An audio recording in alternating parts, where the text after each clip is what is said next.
le chapitre s'appelle Kevod Abriot. L'honneur qu'on doit aux créatures. D'accord? Kevod Abriot. Alors il te dit, la Gemara elle dit, le Talmud il dit, Gadol Kevod Abriot, il est très grand l'honneur qu'on doit aux créatures, chez Doché, parce qu'il a la force de repousser l'otaase chez Torah, de repousser les interdits de la Torah. Veyadoua ma'amar rabotenu zal, et c'est connu ce qu'ont dit nos maîtres. Il dit Eve mechabed et kol adam, tu dois honorer chaque individu. D'accord? Qui est Rabban Gamliel, comme si tu honorais Rabban Gamliel.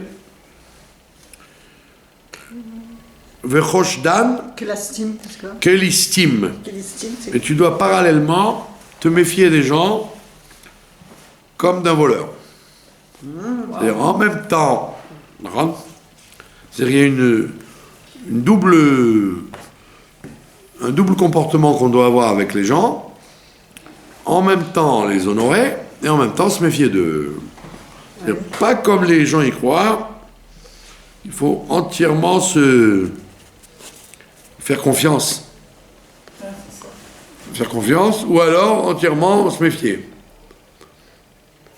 Moitié. Non, c'est pas Pirkavot. C'est dans la Masechet Kala. Masechet Kala, c'est les petits traités qui parlent beaucoup de conseils dans la vie, quoi. Donc il te dit, il y a une mitzvah qui s'appelle Kavod Abriot. Non? Kavod Abriot, ça veut dire tu dois honorer les gens, même s'ils ne sont que des briotes.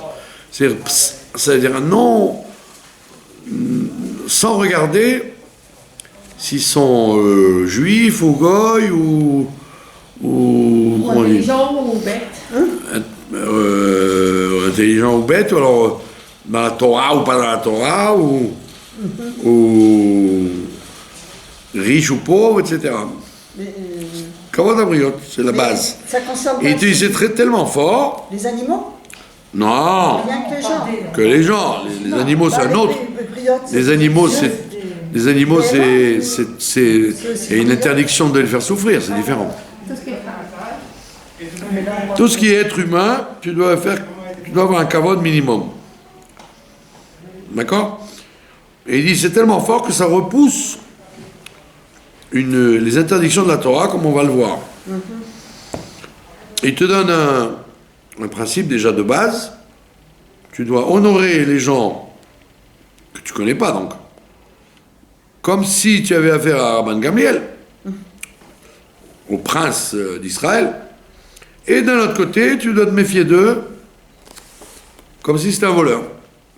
Ce n'est pas parce que tu connais quelqu'un depuis 5 minutes que tu dois lui prêter 5000 shekels.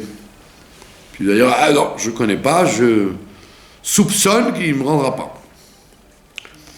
Il y a Doua, et c'est connu le Mamar, le discours que le Chacham il a eu, chez Aya Omer qui disait, c'est quand on dit le Chacham il disait, on ne précise pas qui. Proverbe des sages, voilà. Proverbe des sages, qui dit, chez Raoui le Chabed le Chol Adam, que c'est convenable, très convenable, d'honorer chaque individu. D'accord? Im ou Chacham mimeni, s'il est plus sage que moi, par exemple, Raoui le Chabdo ala Chokmato, je dois l'honorer pour sa sagesse. Je ne dois pas dire, ouais, bon, ben, il a appris les maths, ça ne m'intéresse pas, ou il a appris la philosophie, ou il a appris déontologie chinoise. Non, s'il a une chorma, honore-le dans sa chorma. D'accord? Oui, si même, maintenant, si c'est moi qui suis plus sage que lui, Nimtsa, chez Utsadik, Mimeni, peut-être qu'il est plus juste que moi. Je suis peut-être plus sage que lui, mais peut-être qu'il est plus juste que moi. Parce que toi, comme il dit le Sefer Atania, tout le monde n'a pas le même Yetzer Hara. Il y a des gens pour qui s'empêcher de faire des tas et des tas de Averot, c'est une guerre. Alors que pour toi, non, peut-être que toi, tu es par nature honnête, comme j'ai dit tout à l'heure, indifférent au plaisir de ce monde-là. Donc pour toi, c'est pas un grand effort, ouais, c'est pas une grande épreuve. Moi, je connaissais quelqu'un qui adorait les écrevisses, les fruits de mer et compagnie. Ah, pour lui, quand il a fait Tchouva, c'était une guerre, quoi. Une guerre, parce que rien ne remplaçait ce qu'il mangeait avant. Il m'a dit le réveillon, 24 décembre, 1er janvier, je m'éclatais dans les fruits de mer. Donc pour lui, c'était dur. Mais quelqu'un qui... Il y a des gens qui n'ont pas... Comme dit la Chassidoute, dans le Sefer Vayikra, il y a écrit qu'on avait 3 sortes d'animaux qu'on offrait. On offrait des ovins, c'est-à-dire le mouton, la brebis, l'agneau, l'agnelle, des 4 sortes. Il y a les caprins, c'est-à-dire le bouc, la chèvre, le chevreau et la chevrette. Ah, les chevaux aussi. Et les bovins. Taureau, vache, génisse, veau. Bon, et l'Admor Azaken, là-bas, dans son livre, il dit, attends, mais pourquoi la Torah nous précise ces 3 sortes d'animaux? Pourquoi on doit tuer ces Davkassa en korban? On n'offre pas d'autres corbanotes sauf les oiseaux. Bon. Alors, il dit parce qu'en fait, les caprins, c'est du côté droit, hein. Ça représente tous les plaisirs sensuels de la vie. C'est le Yetzer Hara de la jouissance. Toutes les sortes de jouissance. Permises, interdites, violentes ou douces. C'est le caprin. Parce que les chèvres, les boucs, etc., c'est des animaux très lubriques. À la gauche, vous avez les bovins. Le taureau, la vache, la génisse et le veau. Eux, c'est l'agression, c'est la dureté. C'est la volonté de gagner l'autre, la volonté de conquérir, la volonté l'effort aussi, c'est le travail dur. D'envahir d'être étouffant, quoi. Mais ils donnent leur force aussi pour la charrue, tirer la charrue, etc. Ouais, mais ça veut dire que c'est du côté gauche, c'est le Yetzer Hara de l'agressivité. D'accord? Et tout ça, ça peut être permis ou interdit, ça n'a aucune importance. C'est la racine dans l'âme humaine qu'on retrouve chez les animaux. Et au milieu, tu as les ovins, la brebis, le bélier et la brebis, l'agnelle et le... Et ça, c'est le côté équilibre, si on peut dire. l'équilibre qui peut être très dangereux, parce que c'est ce qu'on appelle c'est la miséricorde des forces du mal, par exemple. La miséricorde des forces du mal, ça veut dire, c'est ce que la gauche, elle dit dans le monde. C'est qu'un soldat, il a toujours tort, alors qu'un réfugié ne peut avoir que raison. C'est toujours la veuve et l'orphelin qui ont raison, même si c'est des salopards finis. Donc tu peux avoir un Yetzer Hara, ou comme ça, ou comme ça, ou comme ça, ou le tout. Tu peux avoir le grand chelem. Alors toi, tu as un Yetzer Hara de mouton. Tu es gentil. Tu volerais pas un shekel, tu ne ferais pas de mal à une mouche. Si on te prend ta place, tu te laisses faire. Tu dis gentiment, c'est ma place. Si tu n'as pas d'argent, bah, tu te contentes de ce qu'il y a. Mais lui en face, ou elle en face, il y a comme ça des gens cupides. Ne parlent que de vacances, que de jouissances, que de magasins, de restaurants, de sports d'hiver, de voitures, de vie. D'accord ? Alors tu vas dire, moi, c'est honteux. Il n'est pas capable, le Shabbat, il faut qu'il prenne la voiture, ou il faut qu'il... Ben vous, parce que vous n'avez pas celui de Sarah, donc tu ne peux pas comprendre celui de l'autre. Donc tu te dis, le kavod des créatures, c'est de dire, peut-être que je suis plus intelligent et plus sage, mais l'autre, il est peut-être plus tzaddik. Parce qu'en fait, lui, il se travaille. Chaque fois qu'il peut se jeter sur la table, il ne se jette pas. Il se retient. Moi, ça ne m'intéresse pas. Donc, j'arrive pas à comprendre comment on se jette sur la nourriture, mais lui, oui. Donc, quand il ne le fait pas, il est plus tzaddik que toi, qui n'a pas ce problème-là. Comme il a dit Obélix. Toi, tu es né là, tu es tombé là-dedans quand tu étais petit. Mais les gens comme ça, ils sont... Vous les mettez, depuis qu'ils sont tout petits, ils font ce qu'on leur dit, ils sont des bons élèves. Comme on dit, Yeled Tov Yerushalayim. Mais il y a des gens, avec tout le moussard et toute la gentillesse et tout le chinour qu'ils ont pu recevoir, c'est des voyous, c'est des orgueilleux ou des gens prêts à tout. Donc toi qui n'as pas ce problème-là, tu dois honorer les gens comme ils sont. Tu dois pas, tu dois pas accepter. Tu dois pas dire, oh bon bah c'est pas grave, il a une mentalité de voleur.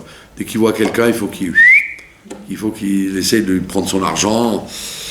Bah, tu dois accepter qu'il soit comme ça, mais tu dois pas dire, ah non, je le laisse comme ça, hein. Toutes les vérités sont bonnes. Non, les vérités qui sont pas bonnes. Mais, au moins l'accepter. Après, si tu as la force de le changer, alors fais-le.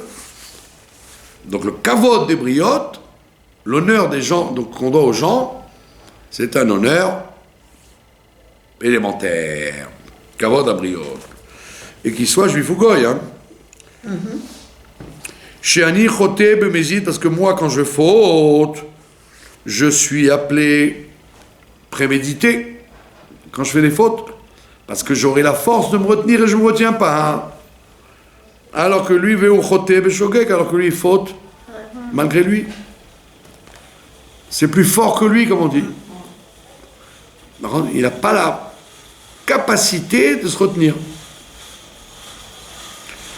Alors donc tu dois avoir un honneur pour lui et pas un mépris. Comme il disait Paul Éluard, le grand philosophe français Paul Éluard, il disait, il ne faut pas voir la vérité telle que je suis. Parce que toi tu es comme tu es, et tu as tendance à ne pas accepter qu'on soit 1 millimètre de plus ou 1 millimètre de moins. Tu as ce qu'on appelle, dans les Pirkei Avot, Midat Sdom. Midat Sdom, ça veut dire, si c'est pas calibré comme moi je l'entends, c'est pas bon. Il faut penser comme je pense et il faut croire ce que je crois. Et on te dit non, ça n'existe pas. Alors, tu as une mission comme Abraham Avinu de changer les choses, mais tu n'as pas une mission de penser que ça va marcher. Peut-être ça ne marchera pas. D'accord? Imu Ashir. Alors il te dit, si c'est quelqu'un qui est riche, Raoui le Chabdo Aloshro, tu dois l'honorer parce qu'il est riche. D'accord? Sans faire de la flatterie. D'accord? Du lèche-botte. On voit que Rabbi Yehuda Anassi, il honorait les riches. Pourquoi il honorait les riches? Parce qu'il disait, c'est un mérite d'être riche.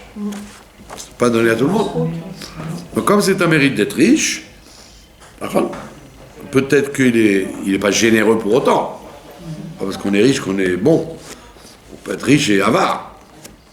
Mais quand c'est une qualité particulière, tu dois l'honorer. Et, pardon?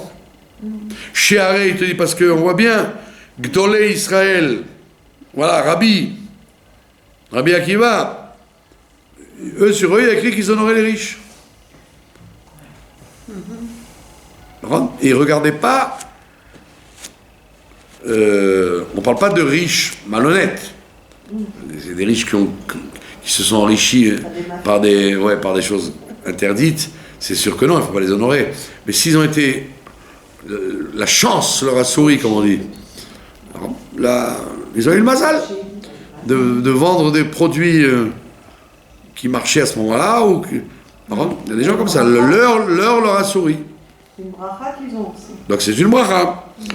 Ayu mechabdim et achirim, il y a écrit dans la Gemara, dans Hérovin, il y a écrit que Rabbi et Rabbi Akiva, ils honoraient les riches. Qui Amelech hafez bikaro, parce que comme le roi, il aime qu'on l'honore. Vous avez un autre manuel derrière là-bas, noir. Veim ani ashir veu ani. Maintenant, si c'est moi qui suis riche et lui il est pauvre, nimtsa she'ani choté. Eh ben, en fait, je suis. Le livre est couché là-bas au fond. Ça s'appelle Peleyoetz. Il te dit, toi tu es riche.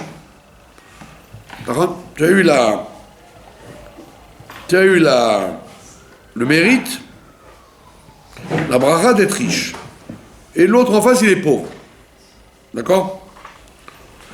Quand on dit il est pauvre, ça veut dire que, malheureusement, tout ce qu'il fait, ça foire. D'accord? Il n'a pas de bracha dans son travail. Il est honnête, il travaille, et pourtant, ça marche pas. Il a ce qui lui revient. Pardon? Il a ce qu'il mérite. Ce qui lui revient, c'est que Kadosh Baruch Hu... Alors lui, ne me raconte pas que toi qui es riche et lui qui est pauvre, vous avez les mêmes réactions dans la vie. Toi, l'argent n'est pas une fonction.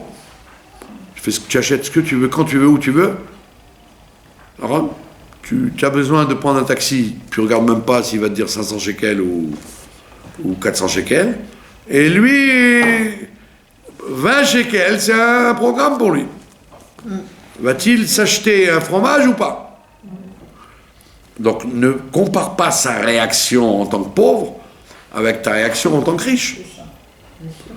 Quand on lui dit, tu sais, il faut acheter du poisson pour Shabbat, il dit, avec quoi? Alors que toi, tu veux des truites, tu veux des saumon fumé. Donc c'est évident qu'il faut l'honorer eu égard sa misère. Tu ne dois pas dire, oh là là, celui-là alors, il est toujours triste, il fait toujours la tête. Ben oui, il fait toujours la tête parce qu'il n'a pas de quoi rentrer chez lui en bus. Toi, tu comprends pas ça. Lui il a du mal à... Par contre, il tend toujours la main, celui-là. Mais oui, il est pauvre. Donc il est tout le temps à tendre la main. Donc, donc avoir du kavod pour la situation d'une personne, c'est une chose élémentaire. C'est-à-dire, pour avoir du kavod, tu dois observer que toi, tu n'as pas son problème. Il faut se mettre à la place de l'autre. Voilà. Si toi, tu étais dans la même situation, tu serais peut-être pire. Tu serais imbuvable. Une personne malade, une personne qui a tel ou tel problème dans sa vie, dans son mariage, ou avec ses enfants, ou avec son travail, ou des fois avec tout. Il y a des gens qui ont le pompon, comme on dit. Donc toi, tu es intolérant parce que tu n'arrives pas à comprendre que les autres ne soient pas toi.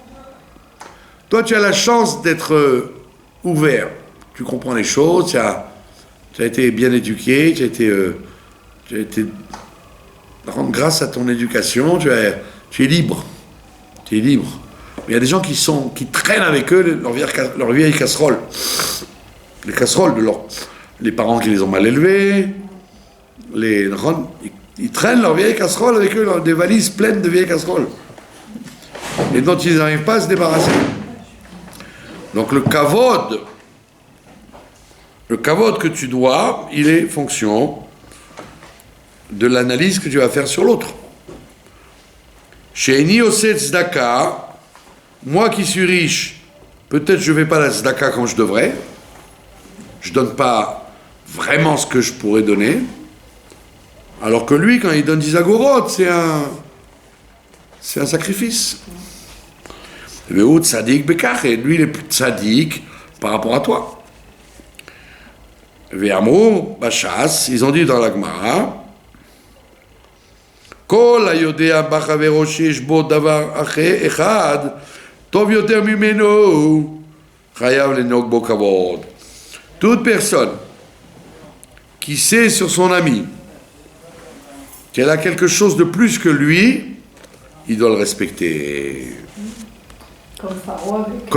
Comme des gens qui ont des problèmes et qui sont toujours souriants, alors que toi, dès que tu as un demi-problème, et c'est peut-être même pas un problème, peut-être ça va se régler dans la demi-heure, déjà tu es déstabilisé au maximum. Alors, tu dois l'honorer en disant « Waouh, quel émouna il a, celui-là !» Donc on voit bien que le kavod qu'on doit aux êtres humains, il est résultat d'un travail de comparaison extrêmement recherché. Pas regarder son nombril, mais regarder si tu savais comment l'autre y vit, eh ben peut-être toi tu te serais tiré une balle dans la tête déjà. Peut-être qu'il a une maison dégoûtante. Il a même pas peut-être un bon lit, il a peut-être même pas un frigidaire à la maison, et toi tu regardes en disant oh, qu'est-ce que c'est que comment cette personne elle est, ça m'écœure. Ça ne devrait pas t'écœurer parce que tu n'es pas rentré dans les chaussures de l'autre. Alors, Uzechurani, et il me dit, je me souviens, chez Raïti Bamidrash, que j'ai vu une fois dans le Midrash, quoi donc, chez Raoui le Chabed et Teani, que c'est même le pauvre, il faut l'honorer. Mais la koum, mipanav, il faut se lever devant lui, l'irvod Hashem, idbarech, par honneur pour Dieu. Même le pauvre, pas seulement le riche. Et Pharaon qui a honoré, c'est un peu comme Pharaon qui a honoré Yosef, qui connaissait une langue de plus que lui. Il n'a pas honoré, là c'est différent, là pas du tout c'est différent, parce qu'il a fait un chantage. Il a quand même changé de rang, parce que il était prisonnier. Non, mais c'est pas pour ça qu'il a changé avant, il l'a honoré avant qu'il dévoile qu'il connaissait une langue de plus que lui. C'est pas pour ça qu'il l'a honoré, c'est parce qu'il l'a sauvé économiquement de la faillite. Il a remonté l'Égypte. La preuve, c'est qu'après, il a retourné sa veste. Il a retourné ses décrets contre les béné Israël. Donc, par ingratitude pour... Donc, Pharaon, c'est pas du tout l'exemple même. Pharaon, c'est l'exemple même de l'ingrat. Au lieu de remercier Dieu de la bracha, d'avoir le Nil, d'être le pays le plus riche du monde, il a... Voilà. Donc, Bekitso, il te dit, il me semble que, d'après le Midrash, c'est pas que les riches qu'il faut honorer, mais même les pauvres. Parce que, un pauvre, il a du mérite de vivre dans sa pauvreté. Comme il est écrit, qui a mode l'iminevion, il faut se tenir à la droite du pauvre. Veyadou a... Alors maintenant, au départ, il a cité une Gemara qu'on a bazardé un peu. Il a dit, le kavod des créatures, il est plus grand puisqu'il repousse une misvat négative. C'est quoi l'exemple que la Gemara donne? L'exemple que la Gemara donne, elle donne l'exemple du chatnez. Si quelqu'un, vous êtes avec une personne dans la rue, et puis brusquement vous dites, le vêtement de cette personne, c'est du lin et de la laine. C'est du lin et de la laine. D'accord? Alors, théoriquement, si on a du lin et de la laine sur soi, on doit l'enlever tout de suite. Homme ou femme. D'accord? Alors, on te dit, si c'est un chatnez des rabanan, ça veut dire que c'est pas tissé lin et laine en même temps, mais c'est par exemple tissu en laine et fil de lin cousu. C'est pas le tissu lui-même, c'est un mélange. J'ai mis la laine ou du lin et j'ai cousu avec des boutons en fil de lin, par exemple. Ce n'est que des rabanan. Donc, si c'est dans la rue, si tu sais que c'est un vêtement des rabanan, tu n'es pas obligé de lui dire. Parce que tu ne peux pas te permettre qu'il se promène tout nu. Il a acheté un costume Boss, par exemple. Les costumes allemands Boss. À l'époque, je ne sais pas comment c'est aujourd'hui, les costumes Boss, c'est des costumes chatnez. Parce qu'ils sont en laine pure, mais les boutons sont... Et les épaulettes sont cousues avec du fil de lin, qui coûte très cher. Or, il te dit, t'as vu, j'ai acheté un Boss. Waouh! Ben vous lui dites rien, parce que si vous lui... Comme c'est des rabanan, donc c'est une misvat lotaasé des rabanan, le kavod de la créature, tu ne peux pas lui dire enlève ton pantalon et enlève ta veste. Je m'en fiche, va en slip et en tricot à la maison parce que c'est un costume chatnez. Par kavod pour la briotte, tu as le droit de te taire. Tu as le devoir de te taire. D'accord? Ou un exemple plus prosaïque. D'accord? Quelqu'un, il doit aller aux toilettes. Shabbat. D'accord? Et il n'y a pas de papier. Il n'y a pas de papier, il n'y a pas de lingette, il n'y a pas de robinet, il n'y a rien. D'accord? Qu'est-ce qu'il y a? Alors, à l'époque, il n'y a pas si longtemps que ça, les gens prenaient du papier journal. Ils achetaient des journaux, après ils coupaient les journaux en morceaux de papier. C'était une révolution. Parce qu'à l'époque du Talmud, il s'essuyait avec de la pierre. Avec des pierres. Il n'avait pas peur de Il n'y a pas peur de se couper. Les journaux, Donc, c'est- quand il y a eu le journal, C'était rôti du lait. je me rappelle, il y a, avant le papier rouleau et le papier coupé, il y avait le journal. Waouh, quelle révolution dans le monde des toilettes. Alors, les gens, ils achetaient le journal, et après, quand ils avaient fini de le lire, ils le coupaient C'est très en bande de... Et c'était le papier toilette. Alors cette personne-là, elle rentre aux toilettes, il n'y a rien. Maintenant, Kavod Abriot, comme il y a Kavod Abriot, hein, elle a le droit de prendre n'importe quel papier, le couper comme elle veut. On va pas dire ah, c'est Shabbat, tu ne dois pas couper dans les lignes ou couper des photos ou des lettres ou machin. Kavod Abriot, t'as le droit. Parce que c'est Kavod Abriot. Ça veut dire que honorer les gens, c'est une mitzvah qui repousse des mitzvot négatives. D'accord? Et donc là, il te donne, après tous les exemples, qu'il faut honorer les riches, honorer les pauvres, honorer les gens comme ils sont. Mais on a dit, attention, c'est pas parce que tu dois les honorer que tu dois leur donner le bon Dieu sans confession. Si quelqu'un, tu le connais depuis 5 minutes, alors il va être... il va dire, tiens, j'ai sympathisé avec cette personne, je lui ai demandé un service. Est-ce que je peux dormir chez vous ce soir? Ah, slicha. Ne vous connaissant que depuis 5 minutes, non. Comment non? Vous me laissez dans la rue? Je ne vous connais pas assez pour vous faire confiance.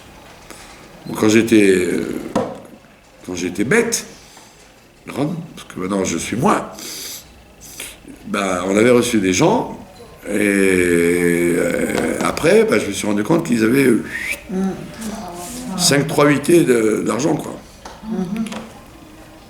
Parce que tu te dis, attends, j'avais bien 100 francs dans la poche, c'est bizarre. Quand je me suis réveillé le lendemain, j'ai laissé la veste dans le salon et les 100 francs ont disparu. Alors quand c'est une fois, 2 fois, tu te dis, bon ben, tu n'oses pas affirmer, Non. mais Les faits sont... les faits sont trompeurs. Donc on te dit, honore les gens, oui, mais méfie-toi d'eux quand même. Comme il dit la Gemara, Kabdeu, honore-le, Vechashdeu, et méfie-toi de lui quand même. Kabdeu, Vechashdeu.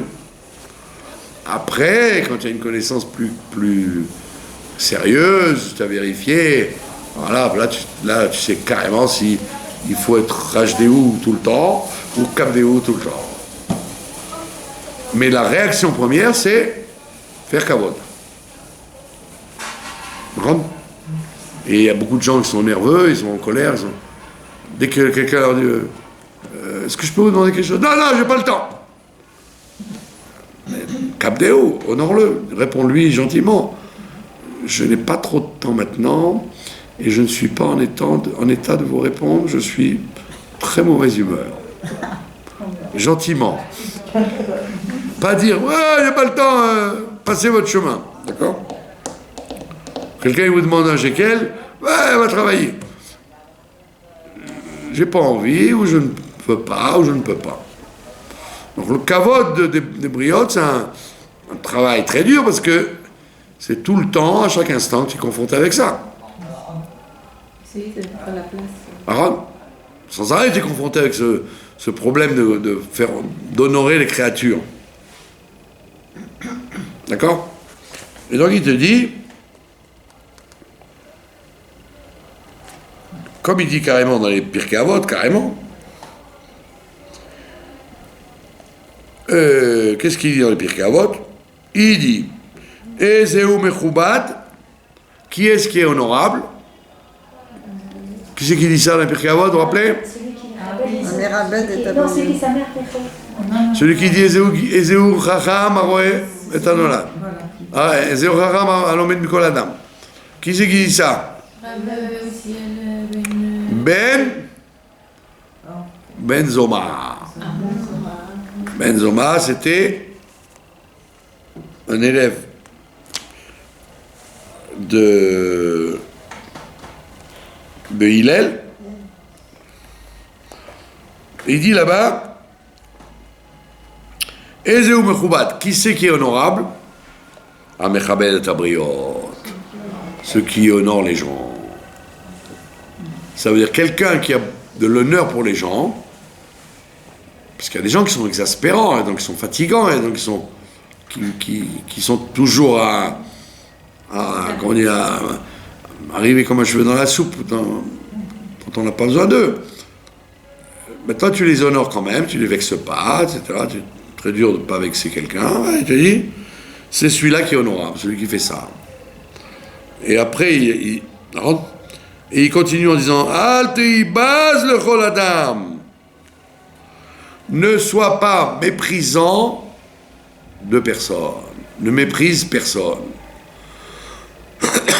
Parce que, évidemment, il y a un réflexe.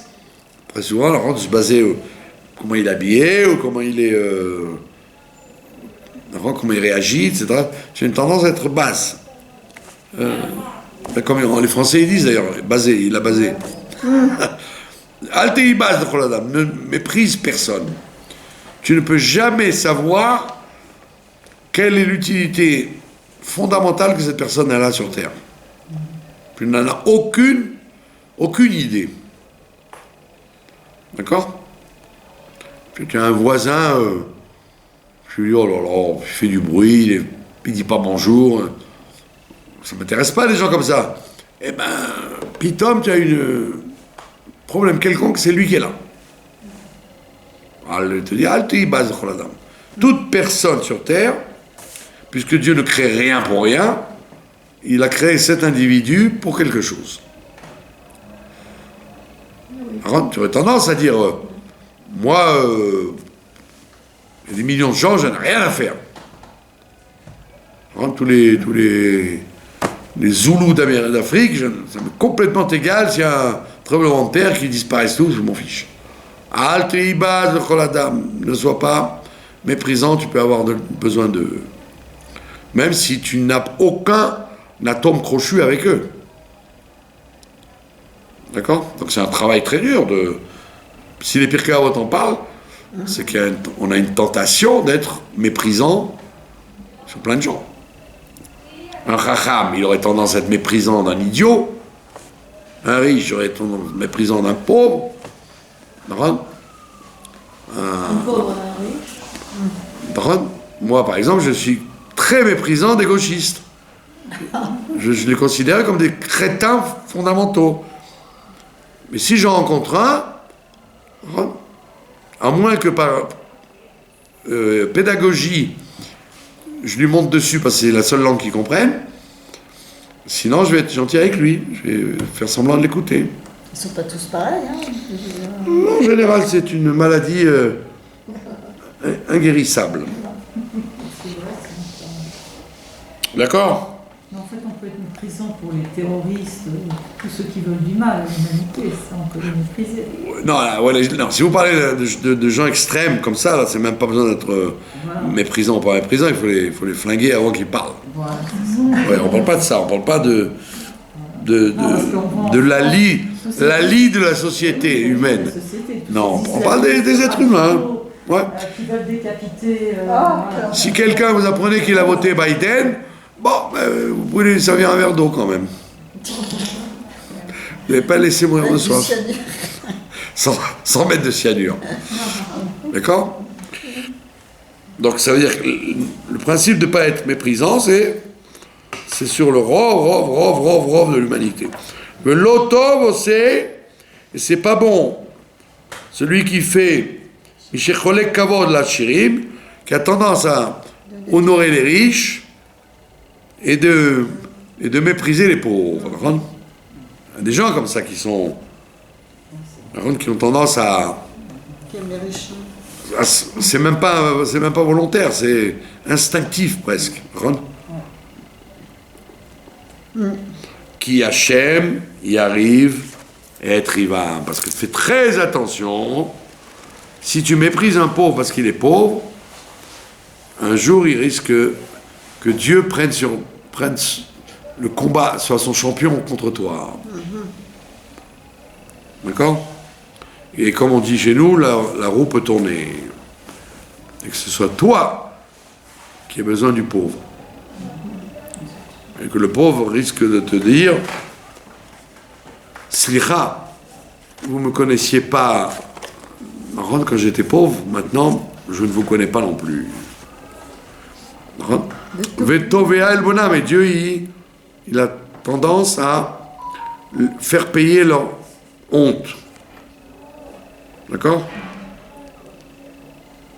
Albonan, c'est ça? Elbon, ça veut dire la honte. D'accord? Donc même si tu es riche et fier de l'être, ne sois pas méprisant des pauvres. Accepte que la misère existe. D'accord? Ki igdal tsaram, parce que leur malheur risque de grandir, ou mitramim al midotav chez la Kadosh Baruch Hu, et ils enrôlent avec eux les midotes de Dieu, c'est-à-dire ils détournent l'affection de Dieu à leur profit, et Dieu il a tendance à faire de l'injustice. Il va leur donner raison à eux et te donner tort à toi. Ah bon? Les pauvres, ouais. Donc ne sois jamais méprisant du pauvre.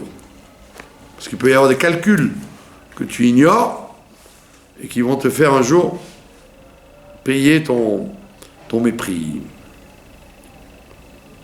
D'accord? Ou que chez Adam, c'est Seouda.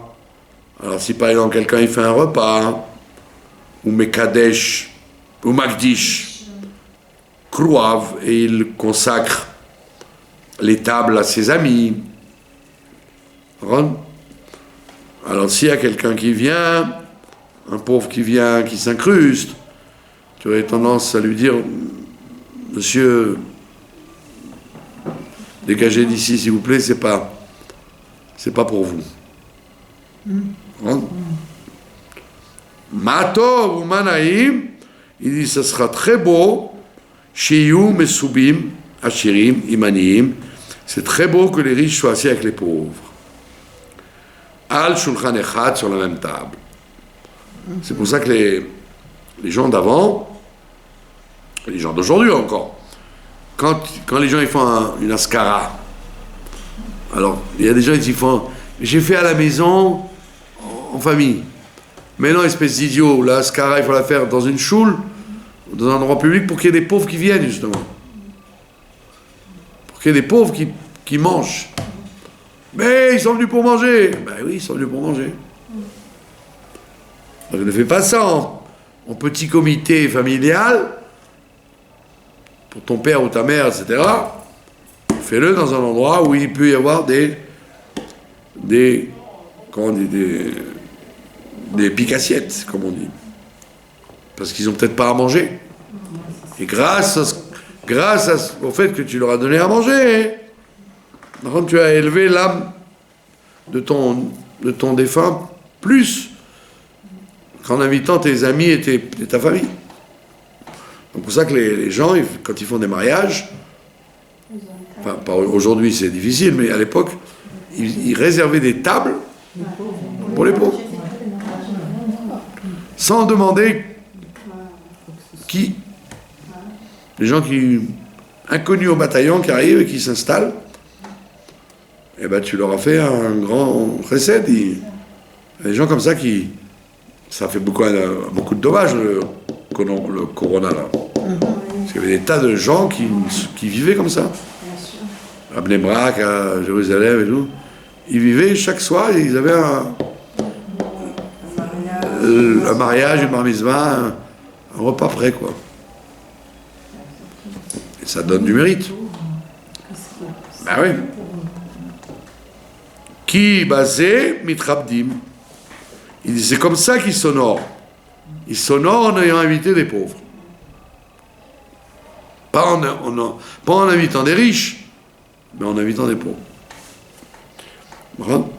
Vechen kol ashir. Et pareil pour un riche, chez Mare Panim Sochakot, Léani, qui va avoir le sourire aux pauvres. Il ne va pas lui donner de l'argent, non, allez, prends ça, allez, prenez ça, yallah, allez-vous-en. Non. Oh, comment ça va, dame, tenez, c'est pour vous. Tu le réanimes, tu le ressuscites, le pauvre. Et donc tu dois, en même temps que tu lui donnes, lui faire un grand sourire. Panim sochakot. C'est dur de... Des fois, tu as tendance à dire... c'est déjà bien beau que je lui donne, en plus il faut le sourire. Faut pas exagérer quand même. Et il dit non. Il faut avoir panim sochakot, un visage souriant, léani, aux pauvres, ou medaber imo, il doit parler avec lui, ou mechalek lo kavod, il doit lui faire du kavod. Pourquoi? Parce que la pauvreté n'est pas forcément due à la paresse. Bon. Il y a le monde qui est fait comme ça.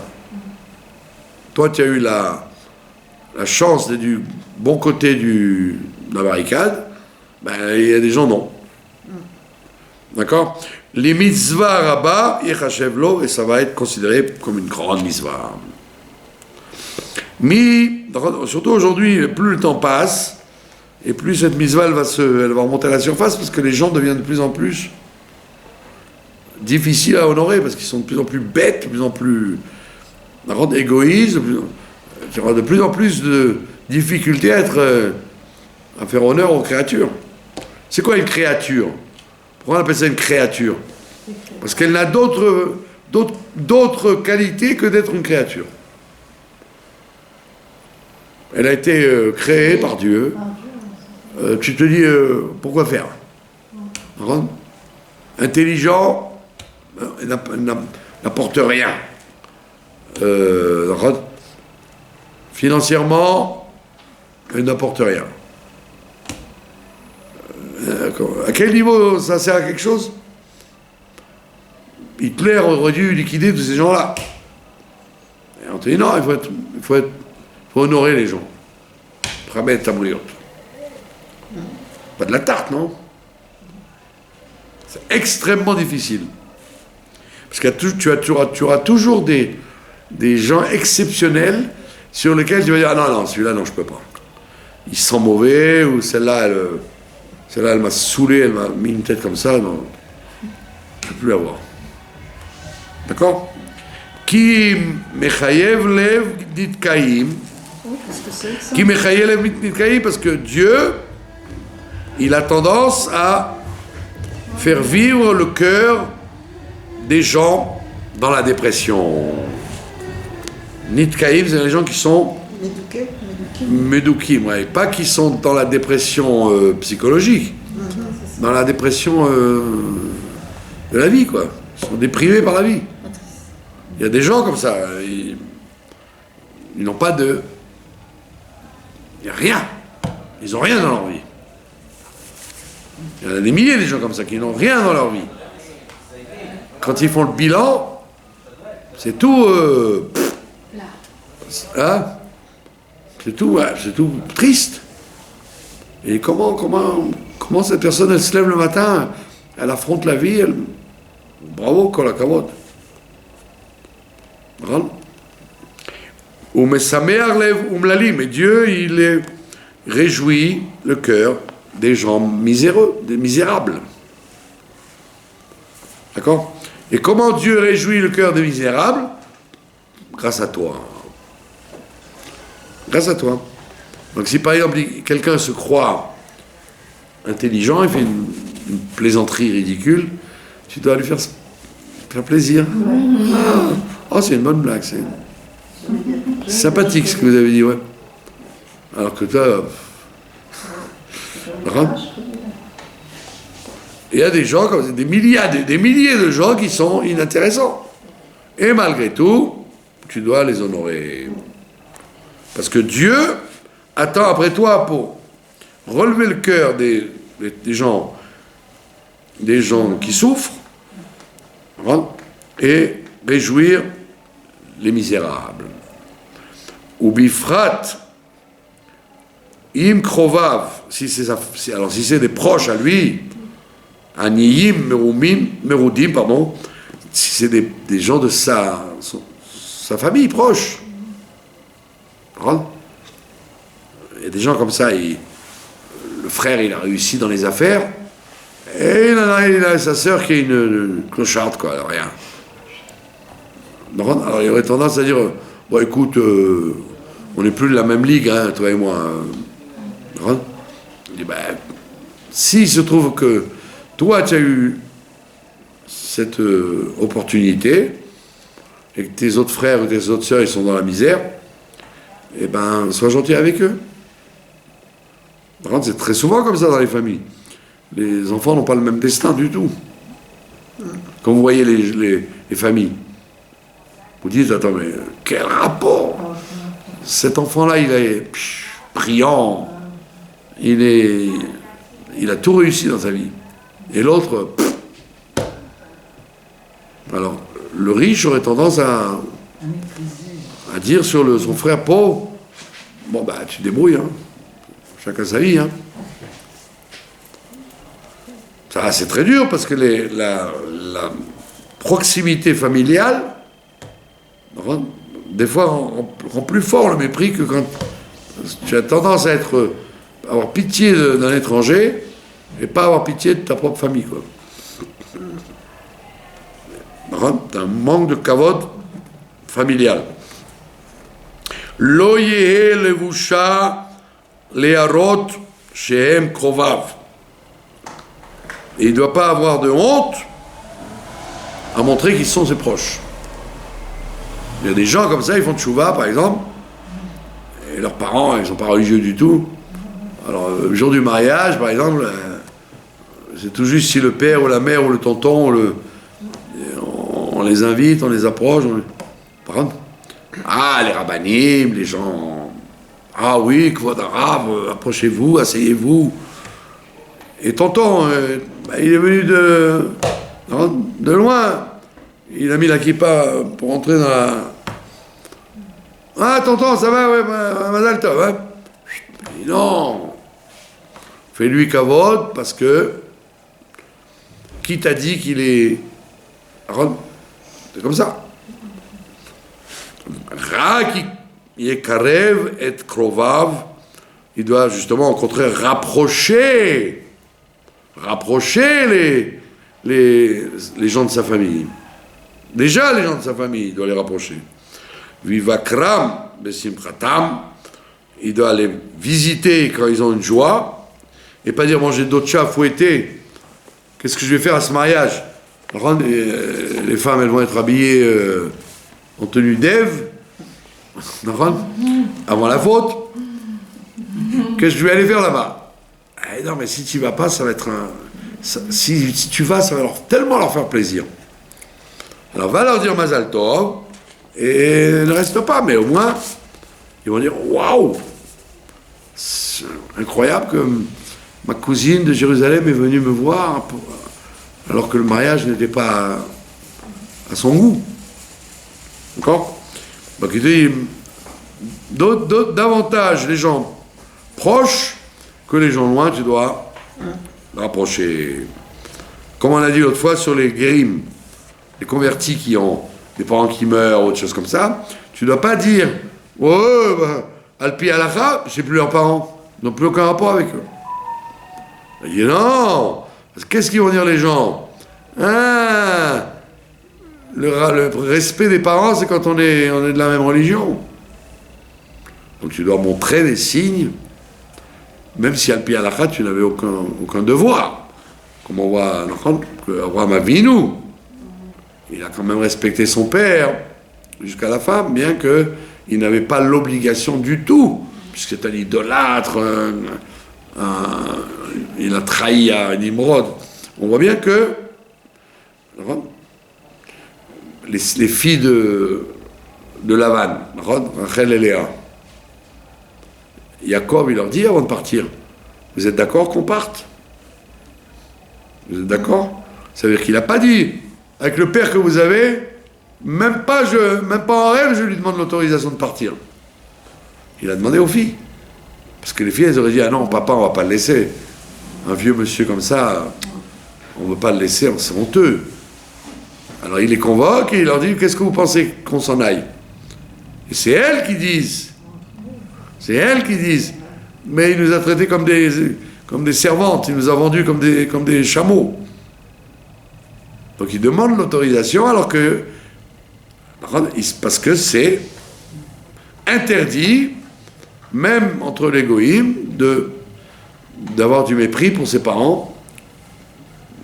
Et donc on voit bien que le kavod des briottes, c'est un truc qui touche tout le monde et dans toutes les situations.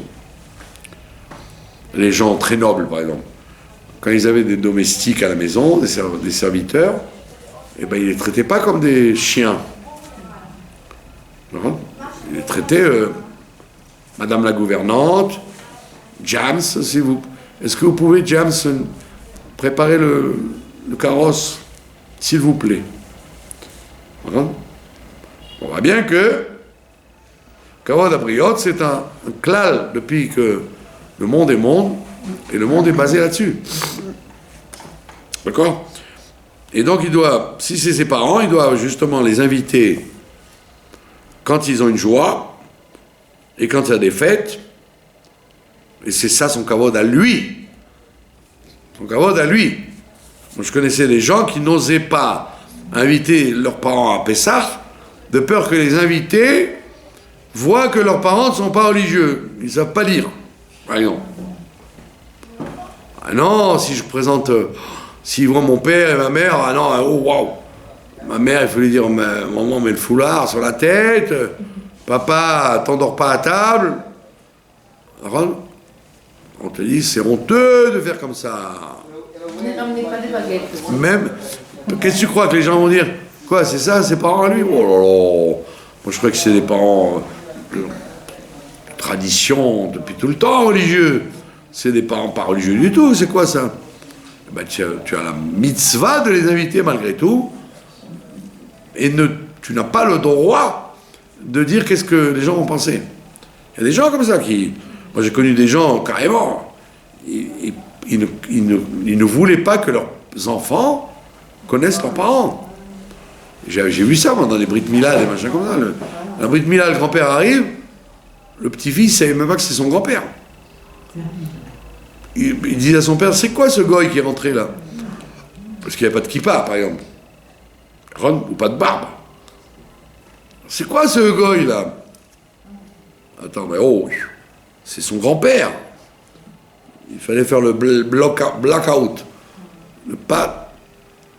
Par contre, il ne faut jamais faire ça. Au contraire, honore les gens, et encore plus s'ils sont de ta famille. Qu'est-ce qu'il y a de mal? Par contre, je vous ai raconté, non, j'avais un ami, de Méacharim, il avait un zébré comme ça. Un zébré, très ouvert, très sympathique, très... Alors il m'a dit, il y a longtemps que tu habites en Israël? J'ai dit, non, pas...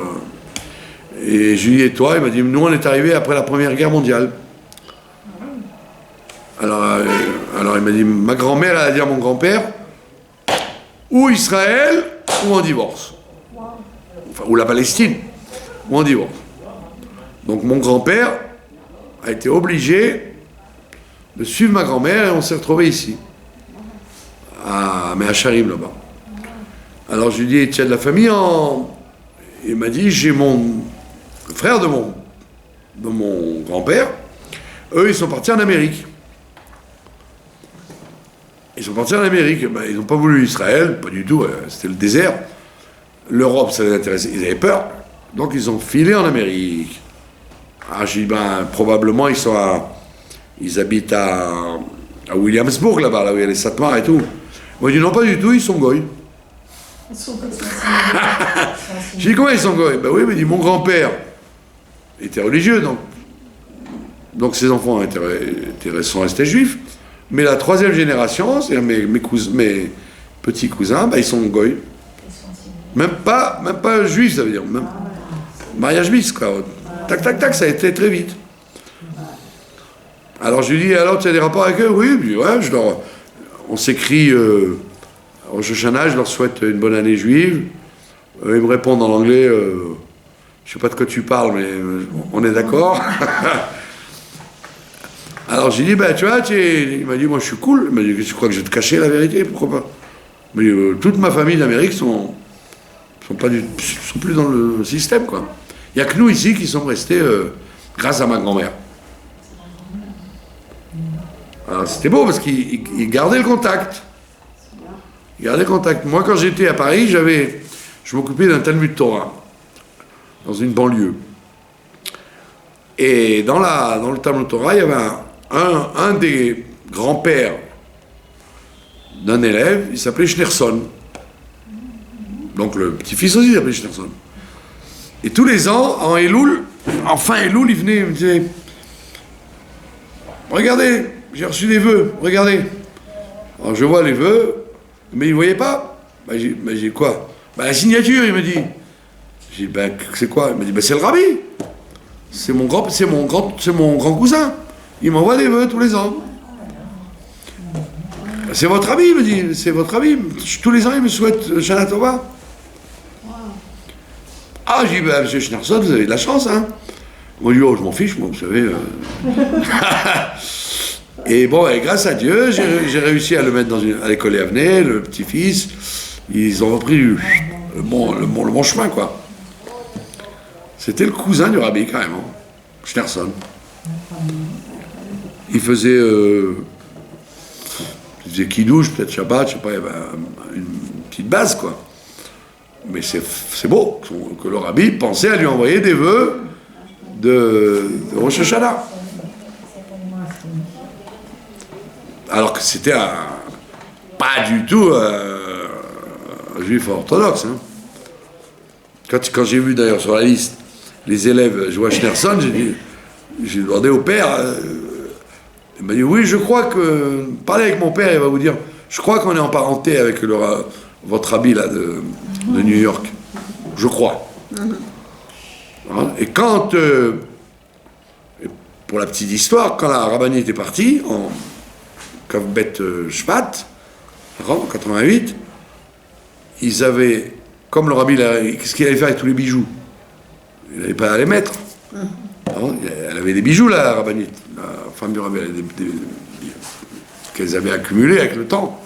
Et ben, ils ont mis dans une valise, et ils ont fait envoyer par le Rav Lando de Bnei Brak à Tel Aviv, à la cousine du rabbi.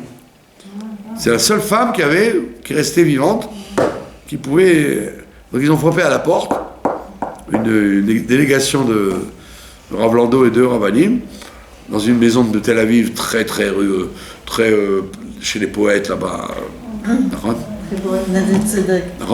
les quartiers des poètes, Florentine et compagnie. Ben, ils ont une femme avec des cheveux gris, ouais, la gauchiste classique, quoi. Cheveux gris coupés très courts, pantalon, porte-cigarette. Elle ouvre la porte, shalom, elle voit 3 rabbins qui rentrent. Ben voilà, vous êtes la cousine de la rabbinite Schneerson? Ben oui. Vous êtes au courant qu'elle est partie? J'ai entendu il y a quelque temps. Ben voilà. Vous héritez de la valise des bijoux. Donc on voit bien que le rabbi, plus qu'un autre, il n'a jamais dit ah non, j'ai rien à voir avec ma famille.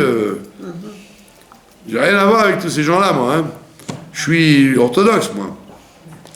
Donc il dit, qui es-tu pour dire je n'inviterai pas mon oncle ou ma tante ou ma nièce sous prétexte qu'ils ne sont pas religieux à telle fête. Je vais leur faire kavod abriot. Peut-être qu'elle a fait tchouva depuis.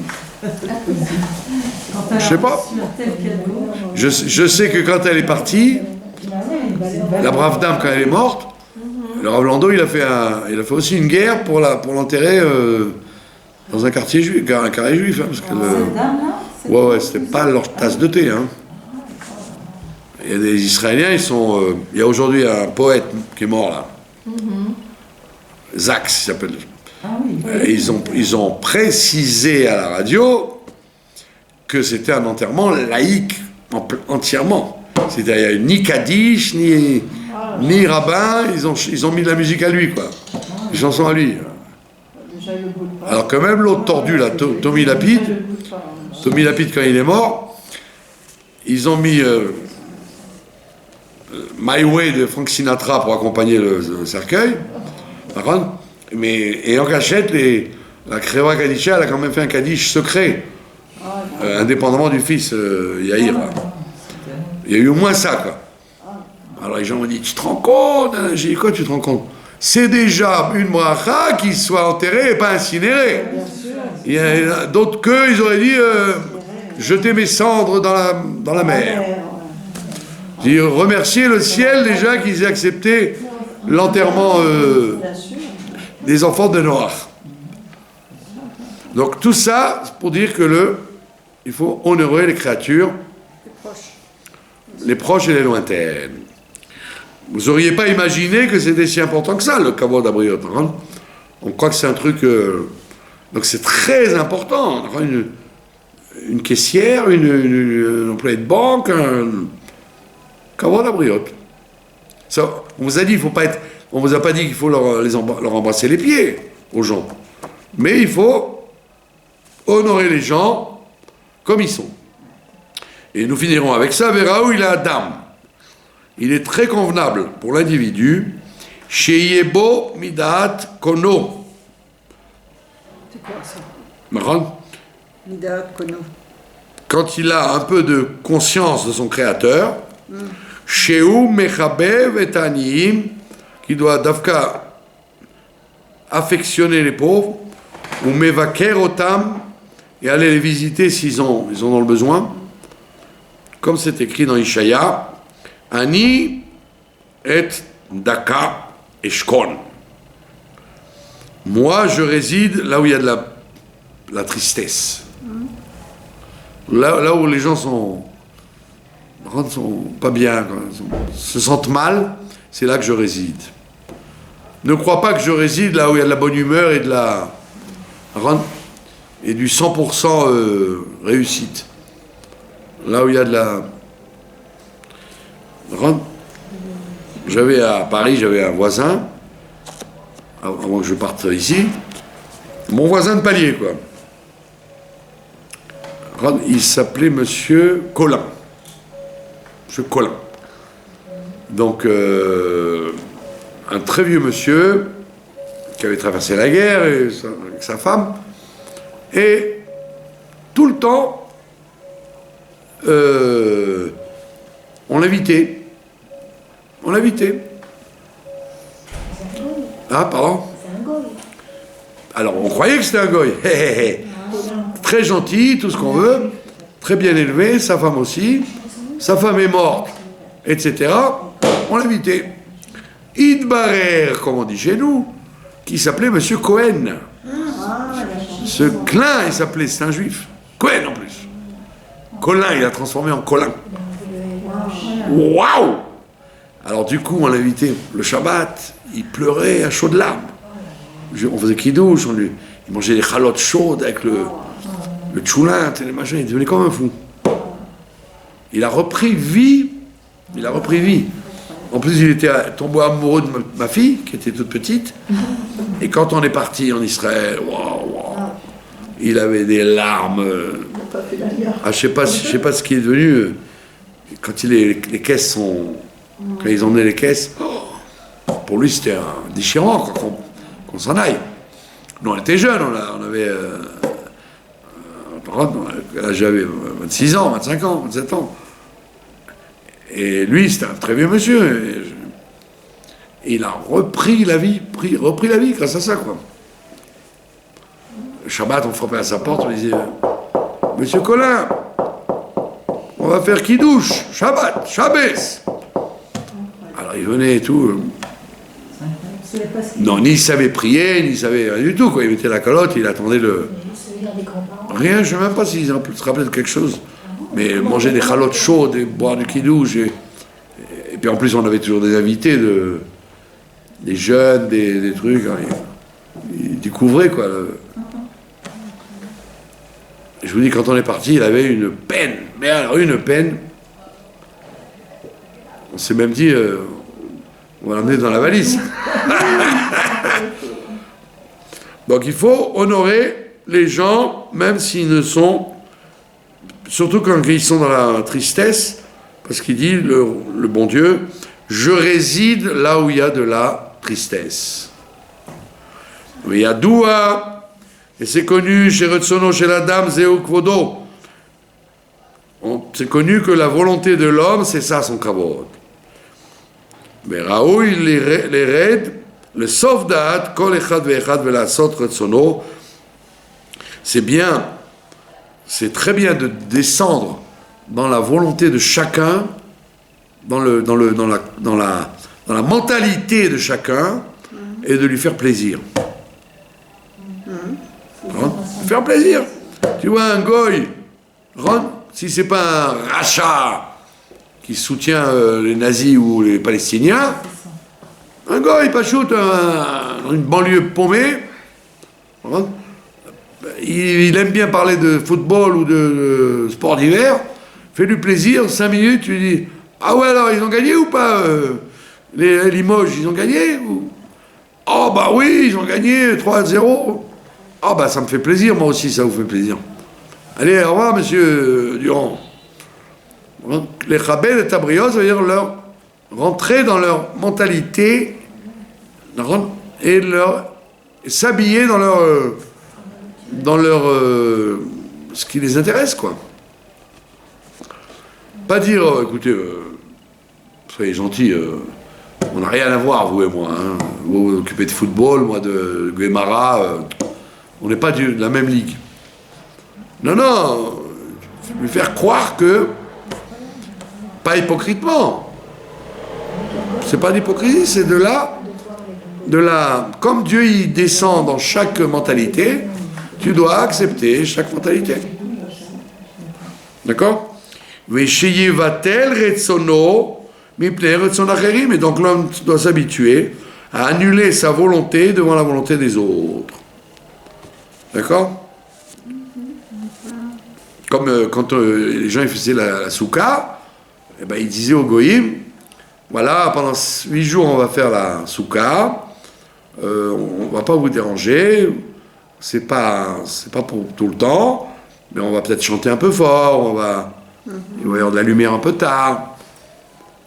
Si tu prends les choses comme ça, ben ça change tout. Tu vas pas dire, ouais, on n'a rien à faire, on fait ce qu'on veut, on est juif. Non. Tu dois respecter le sommeil et la vision des choses. Ukvar Sipro al Rabbeinu Harizal, ils ont raconté sur notre maître, le Harizal, She'era Pa'am Achat, qu'un jour il lui est arrivé qu'un Talmid Racham, Lo Haya Makiro, il ne le connaissait pas. Il n'y avait pas de photos et de télévision, donc tout le monde n'était pas censé, même s'ils avaient entendu parler du Harizal, le connaître. Veratzal Eler le Fanav, et donc il a marché devant lui. Au lieu de marcher derrière lui, par kavod, il a marché devant lui. Ve'afu haya mitkaven leler le'acharav, kedei la'asot retsono lechabdo. Et lui, le Harizal, il a voulu aussi faire exprès de marcher derrière lui pour l'honorer comme étant un Talmid Chacham. Ve'issa bayom ha'u kal vachomer, il a ce jour-là fait un raisonnement a fortiori. Alachat kama avec kama, il a dit si déjà,